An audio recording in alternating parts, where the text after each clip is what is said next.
Morning. बहुत दिन से हम लोगों ने बहुत सारे स्टोरियाँ पढ़ी है ना, कविताएं पढ़ी। पता है, मैंने सोचा कि चलो बच्चों का थोड़ा मूड चेंज कर दिया जाए, है ना। अब कुछ ऐसा पढ़ाऊँ जिसमें बच्चे खुद से लिखें, मन की बातों को व्यक्त करें, है ना। तो मैं ऐसा कौन सा चीज़ है जिसमें आप अपनी मन की बातें लिख सकते हो, क्या समझते हो, क्या सोचते हो, तो वो है निबंध, है ना। तो मैंने सोचा चलो अब कुछ ऐसा टॉपिक उठाऊं जिसमें बच्चे जो आसपास देखते हैं वो बता सकें, बोल सकें, है ना। तो तो बताया बच्चों क्या लगा। अभी जिस समस्या के बारे में सबको जागरूक होना, अवेयर होना है, वो है पॉल्यूशन, है ना। आपने साइंस में तो बहुत बार पॉल्यूशन पढ़ा होगा, लेकिन हिंदी में पॉल्यूशन मैंने नहीं पढ़ा है कभी, है ना। तो मैंने सोचा कि हिंदी में भी पॉल्यूशन क्या है, मीनिंग्स आपको पता है नहीं पता है, आपको पता होना चाहिए। तो मैंने एक बहुत बढ़िया सा टॉपिक प्रदूषण यानी पॉल्यूशन लिया है ना। इसमें क्या है कि मैं आपको कुछ नॉलेज दे रही हूँ, लेकिन बोलना आपको खुद, लिखना आपको खुद की बातें हैं, है ना। आप मेरी बातें लिखो ये ज़रूरी नहीं है, ठीक है। तो अभी हम लोग क्या करेंगे कि सबसे पहले बढ़ता प्रदूषण, प्रदूषण आखिर है क्या, इसके बारे में जानेंगे। अच्छा बच्चों, एक बात बताओ, इसके पहले जो हम लोगों ने चेतक तक पढ़े, आपके सारे नोट्स रेडी हैं ना। चेतक के नोट्स तो मैं अगले वीक तक भेज दूंगी। बाकी चेतक के पहले के जितने भी सारे वीडियोस गए आपने अच्छे से देखा और आपने नोटबुक में सही से लिख लिया है ना। ऐसा ना हो कि मैं बढ़ती जाऊं और आप पीछे रह जाओ। हाँ, इसके पहले हम लोगों ने खान पान की बदलती तस्वीरें पढ़ी है ना। उसके बाद हम लोगों ने चेतक पढ़ा, उसके पहले सुनेली का कुआं पढ़ा। बहुत सारे चैप्टर्स हो गए बेटा, है ना। ऐसा ना हो कि मैम आगे हो जाए और आप पीछे हो जाए। आप नोटबुक में लिखोगे ना तो आपको एक काम आसान होगा कि आप जब मन तब निकाल कर पढ़ सकते हो। और अगर पॉकेट स्टडी के भरोसे रहोगे ना तो बहुत सारे प्रॉब्लम आते रहते हैं, हर वक्त वो ओपन हो ज़रूरी नहीं होता है ना। इससे सारे आंसर्स किस में होने चाहिए, आपके नोटबुक में। नोटबुक में रहेगा ना तो कभी भी आप पढ़ सकते हो। ओके, चलो अभी हम लोग पॉल्यूशन के बारे में या प्रदूषण के बारे में पढ़ते हैं। अगर हम लोग आमने सामने होते तो मैं सबसे पहले आपसे यही पूछती कि प्रदूषण यानी पॉल्यूशन से आप समझते क्या हो। फिर मैं पूछती कि प्रदूषण कितने प्रकार के होते हैं, और सबसे ज़्यादा प्रदूषण जिसे कि हार्मफुल है, जो प्रदूषण हमारे लिए हानिकारक है, वो कौन सा है। ये सब के आंसर मैं तो बहुत मिस कर रही हूँ बच्चों कि मैं आपसे पूछ नहीं पा रही हूँ। आपको क्या पता है क्या नहीं पता है, क्या करूँ, जाने दो, जब मिलेंगे तभी पूछ लूँगी। अभी मैं ही बता देती हूँ, आप ही सुन लो। ओके, चलो। तो बेटा देखो, अभी हम लोग स्टार्ट करते हैं। पता है प्रदूषण क्या, अगर आप साधारण शब्दों में कहो तो हवा पानी, या फिर हवा पानी में जब भी क्या होता है कि कुछ अवांछित पदार्थ, मतलब जो हानिकारक हो, जो सही नहीं है, वो मिल जाते हैं ना। तो उससे क्या होता है कि पानी या फिर हवा क्या हो जाती है, दूषित हो जाती है या फिर गंदी हो जाती है। तो उसे ही क्या कहते हैं हम लोग, प्रदूषण कहते हैं। समझ में आए बेटा। आप ऐसा बोल सकते हो कि हवा पानी या फिर किसी में भी क्या होता है कि कुछ अवांछित पदार्थ या फिर कुछ ऐसी वस्तुएं मिल जाए जिससे क्या होता है कि वो चीज़ दूषित हो जाती है, गंदी हो जाती है। तो उसे हम लोग प्रदूषण या फिर पॉल्यूशन कहते हैं। ठीक है, ये मैं खुद से बोल रही हूँ, आप ऐसा समझना, ठीक है। तो चलो अभी हम लोग स्टार्ट करते हैं, ठीक है। प्रकृति की गोद बहुत सुहावनी है। धरती से उपजे फल फूल वनस्पतियाँ हमें पौष्टिक भोजन देते हैं। नदियों का पवित्र जल हमें जीवन देता है, ठीक है। नदी जीवन देता है। मधुर मंद हवाएं हमें आनंद प्रदान करती है। पक्षियों का मनोरम कलरव सुख देता है। वातावरण की शीतलता रस प्रदान करती है। इन्हीं प्राकृतिक तत्वों के कारण हमें जीवन सुखदायी लगता है ना। क्या लगता है, सुखदायी लगता है। देखो मैं इसको छोटा करूँ ना तो पूरा नज़र आए, है ना। थोड़ा बड़ा हो गया तो नहीं नज़र आता। अब देखो, ठीक है। तो देखो, अब बताओ प्रकृति की गोद बहुत सुहावनी है, इसमें कोई डाउट है आपको। आपको नेचर अच्छे नहीं लगते हैं, ये खिले हुए फ्लावर्स, ये उगे हुए घास, ये पेड़ पौधे, ये नदियाँ कितनी अच्छी लगती है ना देखने में, सब कितने सुहाने लगते हैं। अगर कभी थोड़ा अच्छा वेदर हो जाए तो आपको मन करे कि पेड़ पौधों को ध्यान से देखो, पक्षियों के का कलरव सुनो, तो आपको कितना अच्छा लगता है। यही है प्रकृति की गोद, है ना। जो कि बहुत सुहावनी लगती है। धरती से उपजे फल फूल वनस्पतियाँ हमें पौष्टिक भोजन देते हैं। हम अधिकतर अपने फूड के लिए किस पे डिपेंडेंट होते हैं बेटा? वनस्पतियाँ मतलब पेड़ पौधों पर ही ना। चाहे हम लोग उससे फूल लें, चाहे वो फूल फल बने, खाते तो हम सभी हैं, है ना। बोलते हैं ना कि जितने फ्रूट्स खाओ वो सबसे ज़्यादा हेल्दी होते हैं ना। तो जो हम लोगों को हेल्दी फ्रूट्स कौन देता है? पेड़ पौधे देते हैं। हेल्दी वेजिटेबल्स कौन देता है? पेड़ पौधे देते हैं। नदियों का पवित्र जल हमें जीवन देता है। अगर हमें पानी ना मिले, जल ना मिले, तो क्या हम जीवित रह पाएंगे? नहीं रह पाएंगे, है ना। तो चाहे आप अपने फूड को ले लो, चाहे अपने पानी को ले लो, सब हमें प्रकृति से ही प्राप्त होती है। मधुर मंद हवाएं हमें आनंद प्रदान करती है। आप जब हवाएं चल रही हो तो आपको कितना मज़ा आता है ना। आपके थोड़ा बाल हिले, आपके कपड़े हिले, देखो आपको कितना अच्छा लगेगा। ऐसा लगेगा कि आप हवा को महसूस कर पा रहे हो, अनुभव कर पा रहे हो। ऐसी हवा चलती है तो देखो आपको उतना मज़ा नहीं आता है, लेकिन हवा चले और आपके शरीर को टच करे तो आपको ज़्यादा पता चलता है कि हाँ हवा चल रही है ना। मज़ा आता है। पक्षियों का मनोरम कलरव सुख देता है। अब सुबह सुबह में कहीं जो पक्षियों का आवाज़ है ना, सुनो, आपको ऐसा लगेगा जैसे सचमुच कोई गाना गा रहा हो। आप कभी सुन कर देखो, है ना। कभी सोए मत रहो, है ना। हर जैसे मॉर्निंग में सोए रहोगे तो पता नहीं चलेगा। तो सुबह उठो और कभी वो मॉर्निंग का वो नज़ारा देखो, सीन देखो, कितना मज़ा आएगा। अगर आपके पास टेरिस है तो जाके चढ़ कर देखो, वहाँ पे तो और ज़्यादा वो बर्ड्स का आवाज़ आपको सुनाई देगा, तो बहुत अच्छा लगता है। वातावरण की शीतलता रस प्रदान करती है। वातावरण की जो शीतलता है ना, उससे आपको अजीब सा सुकून मिलेगा, आनंद मिलेगा। इन्हीं प्राकृतिक तत्वों के कारण हमें जीवन सुखदायी लगती है। और इन सभी प्राकृतिक तत्वों के कारण हमें अपना जीवन क्या लगता है? सुखदायी लगता है। बहुत अच्छा लगता है ये जीवन। अब बताओ, हमारा जीवन पेड़ पौधों के बिना, नदियों के बिना कुछ है? कुछ नहीं है। हम लोग सर्वाइव ही नहीं कर सकते हैं बेटा, है ना। We can't survive without trees और विदाउट रिवर, है ना, विदाउट एयर, है ना। तो हमें अगर ये सब मिल रही है प्रकृति से, तभी तक हम लोग जीवित हैं, तभी तक हम लोग खुश हैं। ओके, चलो सेकेंड पैरा। पिछले 50 वर्षों से प्रकृति के ये अनमोल कोष दूषित हो गए हैं। अनमोल कोष, कोष क्या होता है? जो आप अपना जो रुपए पैसे संचित करते हो, इकट्ठा करते हो, वो कोष होता है। हम लोग का ट्रेजरी होता है, ट्रेजर होता है। तो अभी हम लोग का जो प्रकृति का ये जो अनमोल कोष, मतलब जो हम लोगों को इतना सारा चीज़ें प्रकृति ने प्रदान किया है ना, वो सब क्या हो गए? दूषित हो गए हैं। मतलब गंदे हो गए हैं। इनमें कुछ गंदे पदार्थ मिलकर इन क्या किया है इन्होंने? हमारे इन सभी प्रकृति के प्रदत्त चीज़ों को खराब कर दिया है, प्रदूषित कर दिया है। दिल्ली में जो यमुना नदी बहती है, उसे देखकर आदमी सिहर उठता है। उसमें नालों, फैक्ट्रियों और नगरों का इतना कचरा मिल चुका है कि उसे छूने का भी मन नहीं करता। यही हाल पवित्र गंगा का है। पहले नदी देखकर, नदी का जल देखकर, उसकी पवित्रता देखकर लगता था कि चलो उसमें स्नान करो, प्रणाम करो। लेकिन वही नदी के आप दिल्ली के या यमुना नदी को देखो, इतनी गंदी, इतना गंदा कर दिया है सबने। जानते हो दिल्ली में तो ज़्यादा उद्योग, फैक्ट्रीज़ हैं, कल कारखाने हैं। सब ने क्या किया? अपने जितने भी वेस्ट है ना मटेरियल, सारे उन लोग क्या करते हैं? नदी में ही बहा देते हैं। और इस वजह से क्या हुआ है कि यमुना नदी बिल्कुल प्रदूषित हो गई है। और आपको तो पता नहीं यही हाल कहाँ का है? गंगा नदी का भी है। आपने तो सुना होगा ना कि गंगा नदी को शुद्ध करने का, साफ करने का कितना बड़ा बीड़ा सरकार ने उठाया था, और बहुत हद तक उन्होंने सफलता भी प्राप्त किया, है ना। और वैसे आप जब भी न्यूज़ सुनोगे तो दिल्ली में दिल्ली के एयर में कितना पॉल्यूशन हो गया है, लोगों को सांस लेने में दिक्कत हो रही है। तो दिन में ही कभी कभी अंधेरा हो जाता है। बहुत सारी बातें आपको सुनने को मिलती होगी। ये सब किसका परिणाम है?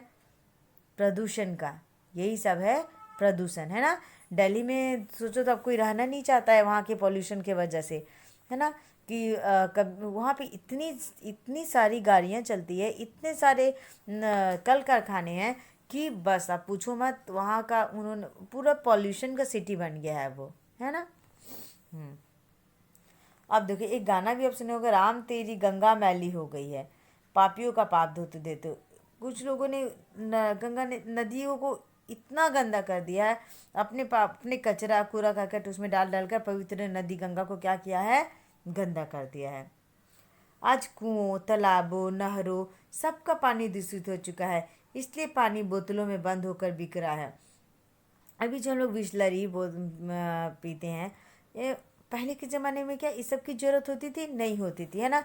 वो क्यों हो रही है, क्योंकि इतना ज़्यादा पॉल्यूशन, वाटर को भी उन्होंने इतना ज़्यादा पॉल्यूटेंट कर दिया, इतना ज़्यादा प्रदूषित कर दिया है।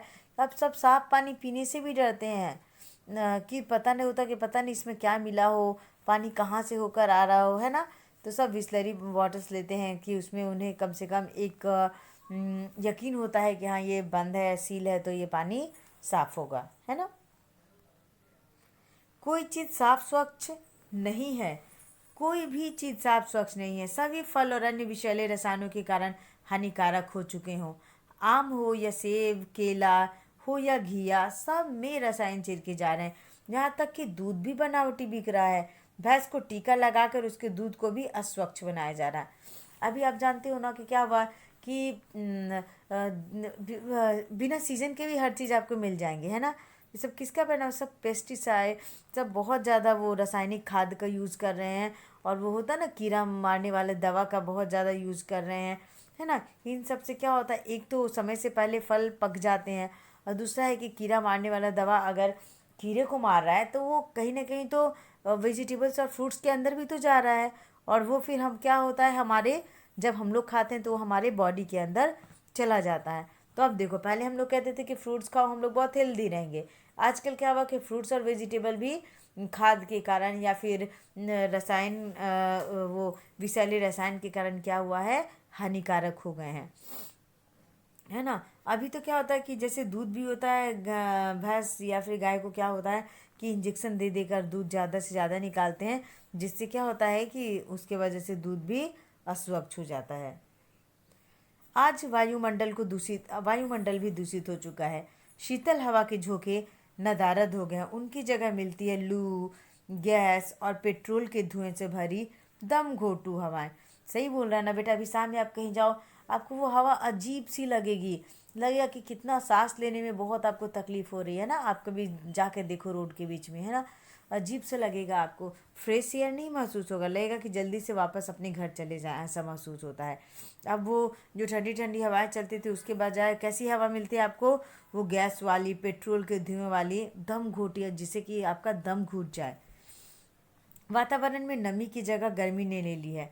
अब देखो अभी हम लोगों का दिसंबर आ चुका है ना, कि दिसंबर जो कि विंटर सीजन के नाम से जानते हैं, कि दिसंबर जनवरी में सर्दियों का ही दिन होता है। लेकिन अभी देखो कोई सर्दी नहीं है यहाँ पर, देख रहे हो ना, आप फैन चला के सो रहे होगे, है ना। ये सब क्या हो रहा है, ये सब पॉल्यूशन के कारण हो रहा है, कि गर्मी में गर्मी नहीं आएगी, सर्दी में सर्दी नहीं आएगी, बरसात के दिनों में बारिश नहीं हो रही है। ये सब किसकी वजह से हो रहा है, सब फैलने वाले पॉल्यूशन की वजह से हो रहा है ना। अ, उमस और धुमस के कारण जीना कठिन हो गया। पृथ्वी का ताप रोज रोज बढ़ता जा रहा है। इसके कारण बर्फ के ग्लेशियर पिघल पिघल कर समुद्र का स्तर बढ़ा रहे हैं। किसी ने सच ही कहा है, अगर बढ़ाओगे अब ताप, करना पड़ेगा पश्चाताप। क्या हो रहा है कि ज़्यादा गर्मी की वजह से क्या हो रहा है कि जो हिमालय वाले ग्लेशियर्स हैं ना, जहाँ पे बर्फ़ जमे हुए हैं, सब पिघल पिघल कर नीचे आ रहे हैं, जिसकी वजह से क्या हो रहा है कि समुद्र या फिर पानी का स्तर क्या हो रहा है, बढ़ता जा रहा है। इसलिए ऐसा कहा गया है कि अगर बढ़ाओगे ताप तो करना पड़ेगा पश्चाताप। सही बोल रहे हैं ना। हम लोग पोल्यूशन बढ़ाएंगे तो पश्चाताप कौन करेगा, हम ही लोग करेंगे ना। अब ना तो बागों में कोयल कूकती है, ना मोर नाचते हैं, यहाँ तक कि गिद्ध भी नजर नहीं आते हैं।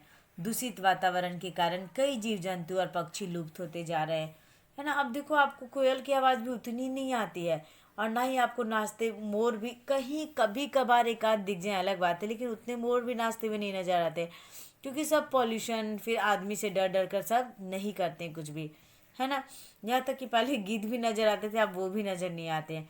दूषित वातावरण के कारण कई जीव जंतु की लुप्त होते जा रहे हैं। आपको पता है ना, कितने सारे ऐसे जानवर हैं जो अब कहीं कहीं पे नजर आते हैं, बोलता है कि यहाँ से ना लुप्त हो जाए, है ना।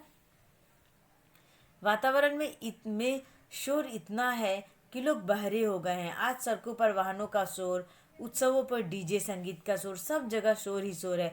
इसके कारण तनाव बढ़ने लग गया है। सही है ना बेटा? वातावरण में कितना ज़्यादा शोर हो गया। आए दिन आप देखो कि सब जोर जोर से गाना बजा रहे हैं। तो वाहन, कोई गाड़ी चला रहा तो जोर से उसके हॉर्न की आवाज़ आ रही है ना? सब जगह शोर ही शोर नज़र आता है। इसके कारण क्या हो गया है? तनाव बढ़ने लग गया है। प्रदूषण बढ़ने के दो कारण हैं। एक तो बढ़ती है आबादी और दूसरा अंधाधुंध विकास। देखो, एक तो हम लोग जितने जितने ज़्यादा हम लोग का पॉपुलेशन होता जा रहा है, हम लोगों को क्या है, चीज़ों की ज़रूरत उतनी ज़्यादा होती है। और क्या है कि साधन तो सीमित है, आपने पढ़ा होगा ना। मतलब हमारे जो नेचुरल रिसोर्सेज हैं वो तो लिमिट है। हमारे जिस तरह हम लोग का पॉपुलेशन बढ़ रहा है, उस तरह नेचुरल रिसोर्सेज तो नहीं बढ़ रहे हैं। और इसकी वजह से क्या होता है कि हम लोग ज़्यादा से ज़्यादा नेचुरल रिसोर्सेज लेने के लिए कभी रासायनिक, कभी पेस्टिसाइड का यूज़ करते हैं, तो कभी कुछ खाद का यूज़ करते हैं, कभी विषैले रसायन का यूज़ करते हैं, है ना? और फिर क्या होता है कि खूब सारे पेड़ पौधे काट काट कर क्या करते हैं हम लोग, वहाँ पे अपने घर रहने के लिए घर बना लेते हैं। तो कहीं ना कहीं हम लोग की बढ़ती हुई पॉपुलेशन या बढ़ती हुई आबादी भी क्या है, ये सब प्रदूषण का कारण है। और फिर अंधाधुंध विकास है ना, बहुत ज़्यादा विकास होता जा रहा है। विकास किस सेंस में कि बहुत सारे फैक्ट्रियाँ बन रही है, तो और क्या हो रहा है, फैक्ट्रियाँ बन रही है और फिर उसकी जगह पे घर बनते जा रहे हैं पेड़ पौधों की जगह पे। इस वजह से उस वजह से क्या है कि हम लोग का पॉल्यूशन भी डे बाय डे बढ़ता जा रहा है। इन दोनों पर लगाम रखने से ही प्रदूषण घट सकता है। अगर आप पॉल्यूशन हटाना चाहते हो तो आपको इन दोनों को कम करना पड़ेगा। एक तो बढ़ती हुई पॉपुलेशन, और ये जो इतना डेली का डेली डेवलपमेंट होता जा रहा है ना, वो सबको रोकना होगा। पेड़ पौधों को काटने से रोकना होगा, वाहनों को कम से कम चलाना होगा, है ना? इन सभी से क्या होगा कि हम लोग प्रदूषण की मात्रा को कम कर पाएंगे। और हम लोग क्या होगा कि अच्छे से सांस लेकर खुली हवा में सांस लेंगे, हमारा जीवन अच्छा होगा। समझ में आया बेटा? ठीक है। तो हम लोग का जो ये था, आप सबको समझ में आ गया ना कि अब प्रदूषण क्यों होता है, कैसे होता है, हम लोग इसे कैसे रोक सकते हैं। ओके। तो अब अगर निबंध लिखने आए प्रदूषण पे, तो आप खुद से लिख लोगे ना, कोई दिक्कत नहीं होगा ना? हाँ, चल। अब मेरा जो दूसरा टॉपिक है वो आपको बहुत मज़ा आएगा। मनोरंजन के आधुनिक साधन। ये दोनों टॉपिक ऐसे हैं कि जिसमें आपको लिखने की ज़रूरत नहीं है, आप खुद ब खुद सब कर लोगे, है ना? एक पॉल्यूशन पे तो खुद ही कर लोगे। अब है मनोरंजन के आधुनिक साधन। मनोरंजन का आधुनिक इंटरटेनमेंट, है ना? अभी तो अब ये बोलने की ज़रूरत नहीं है कि आपका जब कोरोना की वजह से स्कूल बंद है तो आप किस पे चल रहे हो, है ना? आपको इंटरटेनमेंट के कौन से साधन मिल रहे हैं जिसकी वजह से आप घर में टिक रहे हो, वरना तो घर में तो रहना ही दुश्वार हो जाता आप लोगों का, है ना?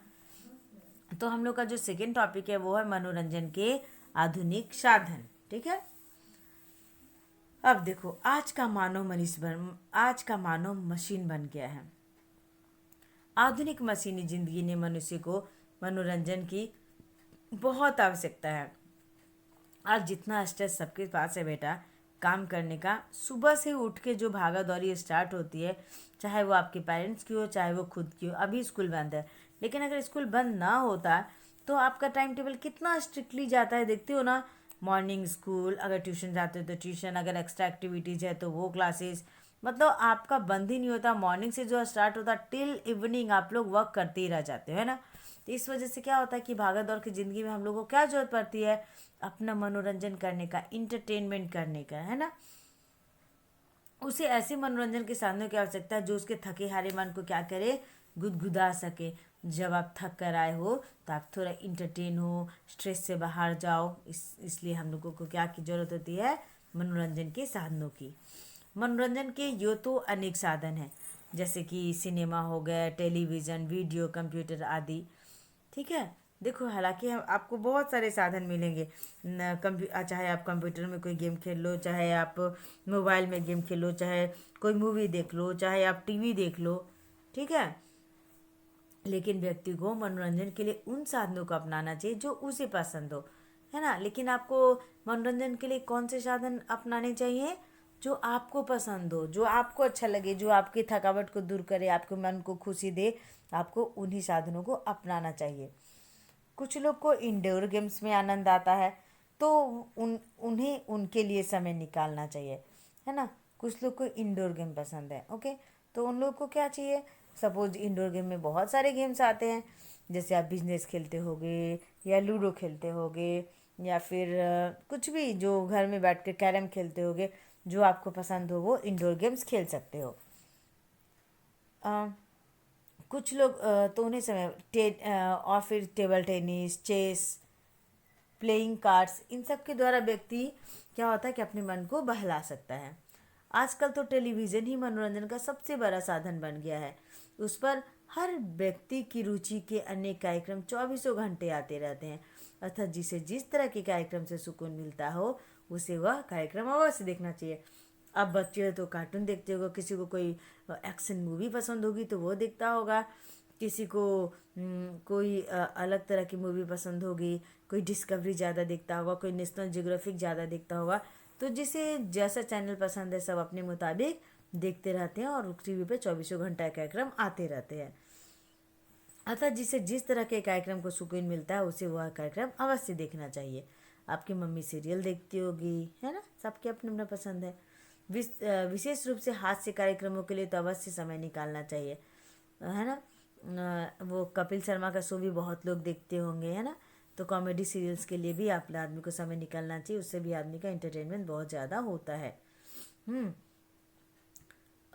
बहुत से लोग वीडियो गेम्स के माध्यम से मनोरंजन करते हैं, जो बुरी बात नहीं है, पर यह ध्यान रखना चाहिए कि हम सब मनोरंजन तक सीमित रहें, हमारी लत ना बन जाए। वेरी इम्पॉर्टेंट है ना, कि आप जो भी करो इंटरटेनमेंट करो, लेकिन आपका वो लत नहीं बनना चाहिए। सपोज आज आपने वो सीरियल नहीं देखा तो आप देख तो आपको मन ना लगे, आज आपने वो गेम नहीं खेला तो आपको मन ही नहीं लग रहा है। ऐसा नहीं होना चाहिए। आपने वो काम किया तो भी ठीक, और अगर कभी किसी कारणवश नहीं कर पाए तो भी दिमाग में नहीं रहना चाहिए कि हाँ आज मैंने वो काम नहीं किया है। ठीक है। मनोरंजन होगा तो हमारा मन प्रसन्न रहेगा, मन प्रसन्न रहेगा तो हमारे अंदर पॉजिटिव एनर्जी का संचार होगा, हम अच्छी अच्छी बातें सोचेंगे। मनोरंजन होगा ना तो हम खुश होंगे, हमारे अंदर अच्छी अच्छी बातें आएंगी। ठीक है। हम स्वस्थ रहेंगे और अधिक परिश्रम कर सकते हैं। मनोरंजन से क्या होता है कि हमारा स्ट्रेस खत्म होता है, तो हम क्या करते हैं, हम खुश रहते हैं। खुश रहते हैं तो क्या होता है, अधिक परिश्रम करते हैं। देखो आप दिन भर पढ़ रहे हो तो आपको मन नहीं लगेगा, लेकिन थोड़ा सा आप कुछ इंटरटेन कर लो, थोड़ा खेल लो या टीवी देख लो, तो आपका मन थोड़ा बहल जाएगा। फिर दोबारा से पढ़ोगे तो क्या होगा, तो आप ज़्यादा मन से पढ़ोगे, है ना। अतः मनुष्य को मनोरंजन को अपने दैनिक जीवन का हिस्सा बना लेना चाहिए, है ना। तो आपको क्या करना चाहिए कि जो भी मनोरंजन के जो साधन है उसको क्या करना चाहिए, आपको अपने दैनिक जीवन का क्या करना चाहिए, हिस्सा बना लेना चाहिए, है ना। आप चाहो तो इसमें अपना भी एक्स्ट्रा कुछ ऐड कर सकते हो बेटा। मैंने जो बताया कि मनोरंजन के क्या क्या साधन हैं, जैसे मैंने आपको जो पसंद है उस साधन के बारे में दो चार लाइन लिख सकते हो कि मुझे मनोरंजन की ये साधन पसंद है इसमें मुझे बहुत मज़ा आता है।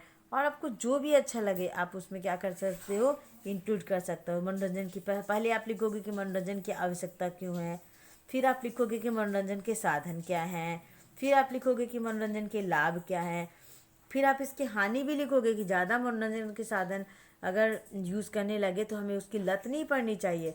सिर्फ हमें अगर हम लोगों ने वो काम किया तो भी ठीक है, और अगर वो काम नहीं किया तो भी ठीक है ना, हम लोग को उसका लत नहीं पड़ना चाहिए। ओके। तो अभी हम लोगों ने क्या किया, दो टॉपिक पढ़ा है ना। पहला कौन सा पढ़ा, प्रदूषण, और दूसरा कौन सा पढ़ा, मनोरंजन के आधुनिक साधन। ये दोनों ऐसे टॉपिक मैंने लिए हैं कि जो आपको लर्न ना करना पड़े, मेरा पढ़ना ना पड़े, आप खुद से भी एक बार मेरी बातें सुनना, फिर खुद से भी कर सकते हो। प्रदूषण अगर लिखोगे तो सबसे पहले आप बोलो क्या क्या चीज़ें आपको प्रकृति ने दी है, क्या क्या हम लोग प्रदूषण फैला रहे हैं, कौन कौन सा प्रदूषण होता है। नदी के बारे में लिख दो, फिर वायु के बारे में लिख दो, जल के बारे में लिख दो, अब ध्वनि जो शोर शराब होता है उसके बारे में लिख दो। हो गया प्रदूषण पे अनुच्छेद। फिर इसी तरह मनोरंजन के साधन भी मैंने बताया कि पहले उसकी आवश्यकता लिख दो, फिर उसके साधन लिख दो, फिर मनोरंजन के लाभ क्या हैं वो लिख दो, तो हो गया आपका निबंध पूरा। ठीक है बेटा। चलो आज हम लोग ये दो निबंध करते हैं, अगली बार फिर हम लोग कुछ और नया करेंगे। ओके बेटा।